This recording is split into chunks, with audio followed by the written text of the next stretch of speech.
Alors ces réseaux, LoRaWAN ou Sigfox, enfin la plupart de ces technologies-là, utilisent ce qu'on appelle des bandes ISM, c'est-à-dire des bandes qui sont libres, une bande de fréquence que n'importe qui peut utiliser en condition de respecter un certain nombre de règles dont nous allons parler. Alors, il faut bien comprendre, et vous devez le savoir à chaque fois qu'il y a une nouvelle technologie comme la 5G par exemple, les États en profitent pour vendre très cher le droit d'utiliser des fréquences aux opérateurs télécoms. Alors, si un réseau bas coût, basse consommation d'énergie, mais bas coût, devait payer plusieurs milliards pour avoir dans chaque pays la possibilité d'utiliser des bandes de fréquences, vous comprenez bien que rapidement, ça ferait des objets qui seraient très chers, enfin des réseaux qui seraient très chers, et ce ne serait pas viable et ça se déploierait très lentement. Donc par conséquent, pour que ces réseaux fonctionnent et soient à bas coût, il faut qu'ils utilisent des fréquences qui sont gratuites, qui n'ont pas besoin de payer. Et ça, partout dans le monde. Ces bandes de fréquences, elles existent, ça s'appelle les bandes ISM, et c'est des bandes que vous utilisez tous les jours en fait sans vous en rendre spécialement compte. Par exemple, quand vous ouvrez votre porte de garage, vous utilisez les fréquences ISM. Quand vous ouvrez votre voiture avec votre clé à distance, eh bien là aussi vous utilisez les bandes ISM en utilisant souvent du 868 MHz en Europe, ou de l'EJA4 ou ce genre de choses. Alors il en va de même pour les écoutes bébés, il en va de même pour les talkie-walkie de vos enfants, et ainsi de suite, qui sont sur ces fréquences-là. Donc c'est des fréquences qui sont vraiment communes, qui sont vraiment utilisées pour pas mal d'applications, et pour que tout le monde puisse utiliser ces fréquences-là sans qu'il y ait de problème particulier, eh bien, il y a des réglementations qui décrivent la façon de les utiliser et les limitations dans leurs usages. L'idée, c'est de partager la bande de fréquence, donc partager l'utilisation de la bande radio, de façon à ce que chacun puisse à un moment donné s'en servir et donc échanger les informations nécessaires. Et après, tout l'objectif des communications comme Sigfox, comme LoRaWAN, c'est de trouver une façon d'arriver à utiliser ces bandes de fréquences sans trop gêner les autres, mais surtout sans être gêné par les autres. Parce que si, quand j'ouvre ma voiture, j'empêche une communication Sigfox, c'est problématique en termes de remontée d'informations. Donc il faut arriver à faire des systèmes de communication qui arrivent à passer au-dessus du bruit, le bruit étant toutes les choses qui sont faites par les autres applications pour transmettre de l'information. Et ça, c'est ce que réussissent très bien Sigfox et LoRaWAN dans les modulations qu'ils ont créées. Alors un petit peu de vocabulaire qui va être important pour comprendre ces règles de régulation et le fonctionnement de tout ça. Le premier, c'est ce qu'on appelle le duty cycle. C'est quelque chose qui va être appliqué en particulier en Europe. Et le principe du duty cycle, c'est de se partager l'espace des fréquences et en se partageant le temps de parole. C'est-à-dire que quand j'ai un duty cycle de 1%, ça veut dire que mon objet a le droit de parler 1% du temps sur une heure glissante et doit se taire les 99 autres pourcents du temps. Ce qui, grosso modo, peut se traduire tout simplement par dire que chaque heure, je n'ai le droit de parler que 36 secondes. 36 sur 3600, ça fait 1% du temps de parole. Donc ça, c'est le duty cycle, ça peut être une façon de partager l'espace hertzien en le découpant dans le temps et en autorisant chacun à parler, mais seulement un temps limité. On va aussi limiter la puissance de façon à éviter que des objets parlent trop loin et donc fassent trop de bruit. Et pour ça, on a plusieurs choses. On a ce qu'on appelle l'ERP, l'Effective Radiated Power. Donc ça, c'est la puissance telle qu'elle va être émise par l'objet. Elle s'exprime de deux façons, soit en milliwatts, soit en dBm. Donc les milliwatts, c'est directement une unité de puissance qui est linéaire. Le dBm, c'est une unité, c'est une façon de représenter cette unité-là, qui veut dire que 1 milliwatt, c'est 0 dBm. Et ensuite, à chaque fois qu'on rajoute 3 dBm, on va multiplier par 2 la puissance. Ce qui signifie que, avec 10 milliwatts, je vais avoir 10 dBm, mais avec 13 milliwatts, je vais avoir, avec 13 dBm, je vais avoir 20 milliwatts de puissance. L'autre règle qui peut être utilisée, c'est l'EIRP, qui est une autre façon de représenter la puissance. C'est l'Effective Isotropic Radiated Power. C'est la puissance qui est émise finalement à la sortie de l'antenne. Et cette puissance, elle est relativement facile à calculer puisque globalement, l'EIRP, c'est l'ERP plus 2,15 dBm. Ou en watts, on la multiplie par 1,64 pour obtenir le résultat. Donc c'est juste une façon différente de représenter la même chose globalement. L'unité qu'on va le plus utiliser souvent dans la communication, mais je l'ai déjà évoqué, c'est le dBm pour le décibel milliwatt, et donc qui représente d'une autre façon la puissance de communication. Au niveau des bandes de fréquences ISM, on va trouver différentes bandes de fréquences. Dans le monde, globalement, on a des bandes qui sont assez répandues, comme le 433 MHz. Donc le 433 MHz, c'est une bande de fréquence qui va avoir quelques inconvénients, entre autres le fait de demander des antennes qui sont relativement grandes, ça c'est lié à la fréquence directement, mais qui va avoir d'autres avantages. En Europe, par exemple, on peut utiliser du T-cycle de 10% sur cette bande-là. Ce qui peut être bien, mais qui peut aussi être un peu pénalisant dans le cas de LoRaWAN, puisque si on a le droit de parler 10% du temps, on limite la possibilité d'avoir plus d'objets qui parlent en même temps. Voilà.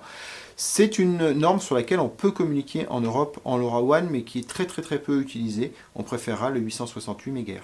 Dans ces avantages, en fait, on va avoir une bonne pénétration dans les murs, dans les obstacles, avec le 433 MHz. En fait, plus la fréquence est basse et plus les ondes vont pouvoir traverser les obstacles, comme les murs, la terre et ainsi de suite. Voilà. Et plus la fréquence est haute, et plus ce sera difficile. Donc globalement, les portées en 433 peuvent être plus importantes qu'en 868, mais on va dire avantage, inconvénient, c'est plutôt le 868 qui a été retenu. Le 433 est aussi une fréquence qui est très utilisée, et donc sur laquelle il y a plutôt beaucoup de bruit. Donc c'est aussi pour cette raison-là que le 868 est préféré dans la mise en place de réseaux. Donc le 868 MHz, j'en ai parlé sans en parler, c'est la fréquence qui va être vraiment utilisée pour Sigfox et pour LoRaWAN. C'est sur cette fréquence-là qu'on bâtit les réseaux aujourd'hui. Mais elle n'est pas mondiale, elle est plutôt européenne et africaine, globalement. On va trouver dans le reste du monde plutôt des fréquences autour de 900 MHz. Donc l'US 915 par exemple pour les États-Unis qui se situe entre 902 et 920 MHz, qui est la règle des communications ISM pour les États-Unis, le Canada. En Amérique du Sud, on va trouver des choses qui ne sont pas très loin, mais qui sont différentes. Ça va être autour de 900 MHz aussi. Puis en Asie, on a aussi pas mal de 900 MHz qui est déployé, mais qui n'est pas le même que le 900 MHz américain. Ce n'est pas exactement les mêmes fréquences. Enfin, il y a une bande de fréquences qui peut être utilisée aussi en LoRaWAN, mais qui pour l'instant est juste naissante, qui est le 2,4 GHz. Donc le 2,4 GHz, c'est une fréquence que vous connaissez bien, c'est celle qui est utilisée par défaut sur Wi-Fi, c'est celle qui est utilisée sur Bluetooth, sur nos montres connectées, donc sur Zigbee aussi pour les communications à l'intérieur de la maison.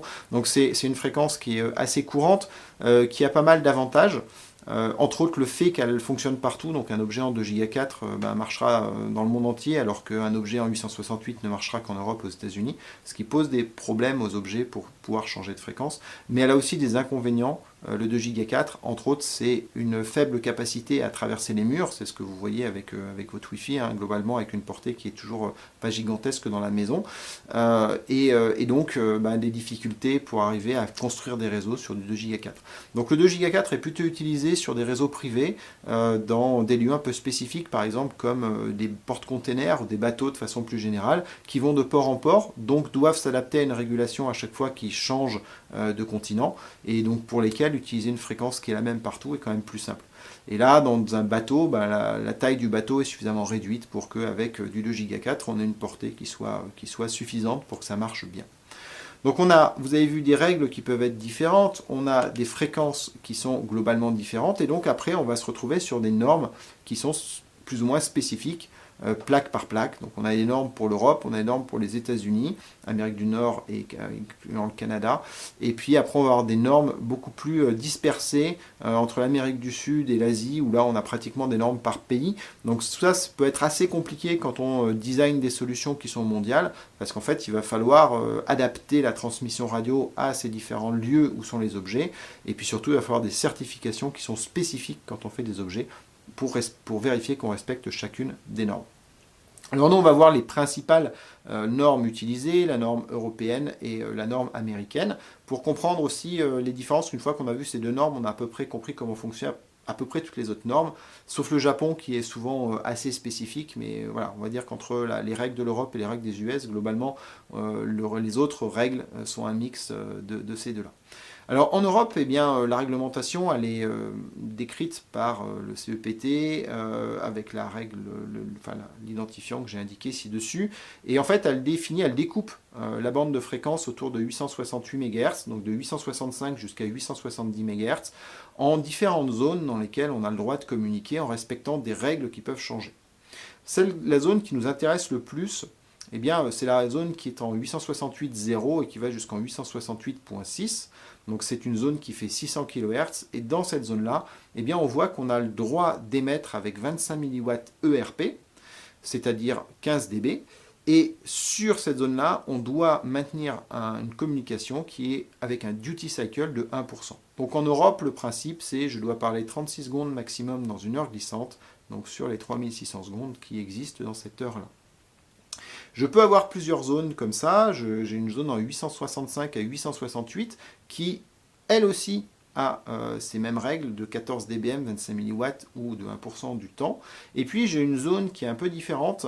Et cette zone-là, c'est celle de 869.4 jusqu'à 869.65, qui est une zone dans laquelle j'ai le droit d'émettre 10% du temps et sur lesquelles je peux mettre avec beaucoup plus de puissance puisque j'ai droit à 500 mW. On verra que cette zone, elle est utilisée dans un cas très particulier qui est le cas de communication du réseau vers l'objet, puisque on est dans un système qui est assez asymétrique, c'est-à-dire qu'on a beaucoup d'objets et on a très peu d'antennes. Et donc il est important que l'antenne puisse parler plus régulièrement que les objets, de façon à pouvoir parler un petit peu à chacun. On voit qu'on a une troisième zone aussi qui est à 14 dB, 1%, entre 869 et 870 MHz.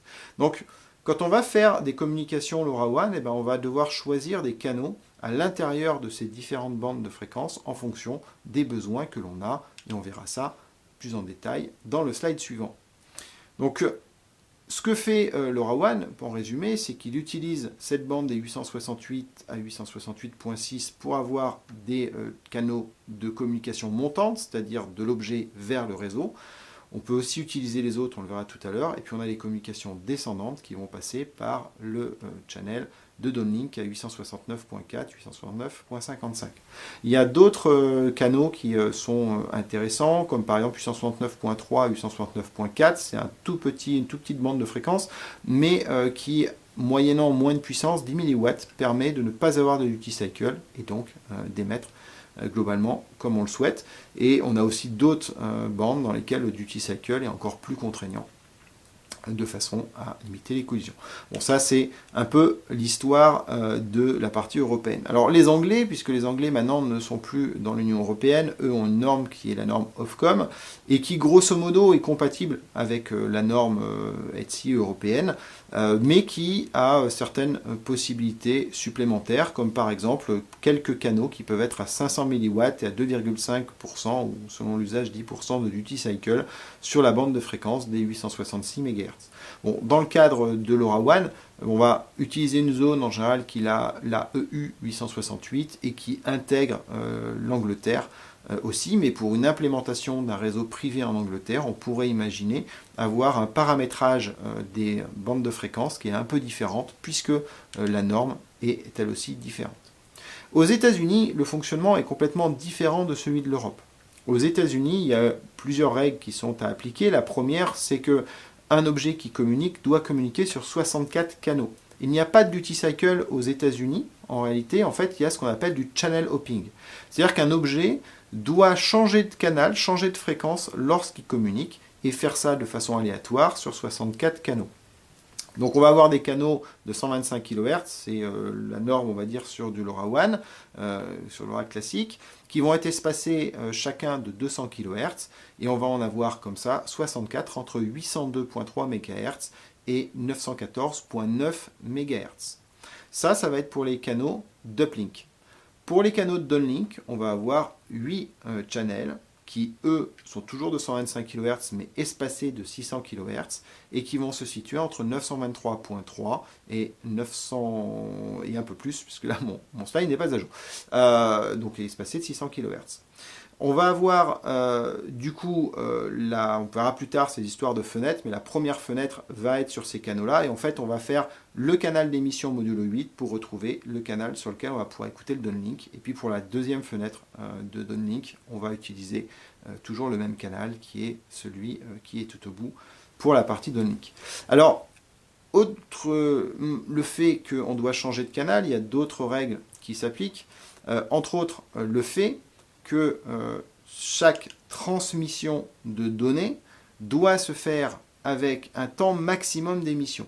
En gros, une trame LoRa doit être transmise dans les 400 millisecondes maximum. Ça, c'est la réglementation de la FCC.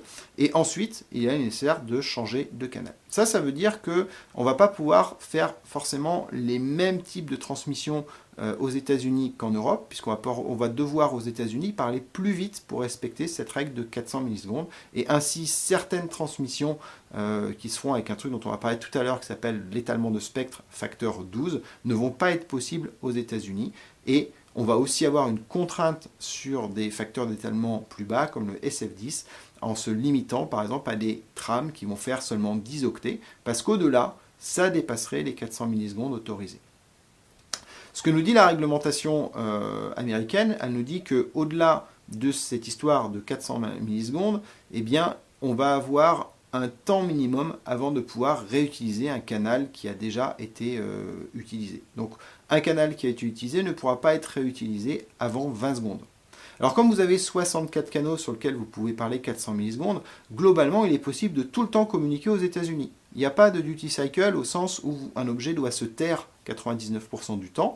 Là, en changeant de canal à chaque fois, potentiellement un objet aux États-Unis est en capacité à avoir une communication continue sur la bande de fréquence des 900 MHz. La problématique qu'on va rencontrer quand on fait du LoRaWAN aux États-Unis, eh bien, c'est que la plupart du matériel LoRaWAN, plutôt bas coût comme on l'a vu précédemment, a été construit pour l'Europe et n'a pas cette contrainte de 64 canaux. Résultat, la plupart utilisent 8 canaux. Et donc le matériel déployé aux États-Unis est globalement un matériel qui a 8 canaux. Or, 8 canaux, lorsque vous avez 64 canaux qui doivent être utilisés, ça veut dire qu'il y a un certain nombre de trames qui peuvent être perdues parce qu'elles sont envoyées sur des canaux sur lesquels personne écoute. Alors la réglementation aux États-Unis est un petit peu plus compliquée que ça, et en fonction de la puissance qui est autorisée, on peut utiliser moins de 64 canaux. C'est le cas lorsqu'on a une puissance d'émission qui est inférieure à 21 dBm. Donc on a aussi une limitation sur la puissance d'émission, bien entendu aux États-Unis, comme on a en Europe. Et cette limitation, à la base, elle est de 27 dBm, ce qui est déjà beaucoup. Ça doit faire du 500 mW. Mais souvent, on utilise plutôt du 20 dBm. Et entre autres, eh bien, c'est pour la raison que je viens d'expliciter précédemment, c'est que ça permet de passer outre la règle des... alors, je dis 64, la règle aux États-Unis, c'est 50 canaux, pour être précis. Mais l'implémentation sur LoRaWAN, c'est 64. Voilà. Donc ça permet comme ça d'avoir des systèmes qui fonctionnent avec 8 canaux en limitant un peu la puissance. Voilà. Mais ça, c'est quelque chose qu'il faut savoir, c'est que l'implémentation aux États-Unis d'application LoRaWAN, elle amène une certaine complexité liée à cette notion de canaux qui peuvent être écoutés ou qui peuvent ne pas être écoutés, et donc de reconfiguration des objets pour se positionner sur les bons canaux, par exemple. Voilà. Donc c'est pas toujours évident de gérer ça, surtout que les règles en Europe sont différentes, et donc quand on a un device qui est américain et européen, eh bien sa façon de communiquer va pouvoir varier en fonction du pays où il est. Voilà. Donc si vous faites par exemple un tracker qui permet de suivre quelqu'un qui se déplace, aux États-Unis, comme vous n'avez pas duty cycle, vous pourrez globalement avoir des messages à une fréquence relativement élevée. Alors qu'en Europe, comme vous avez un duty cycle qui s'applique, la fréquence, qui pourra malgré tout être élevée, sera globalement inférieure. Et donc vous avez à gérer ces paramétrages, gérer aussi bien l'étalement de spectre que gérer la vitesse et la période de vos transmissions.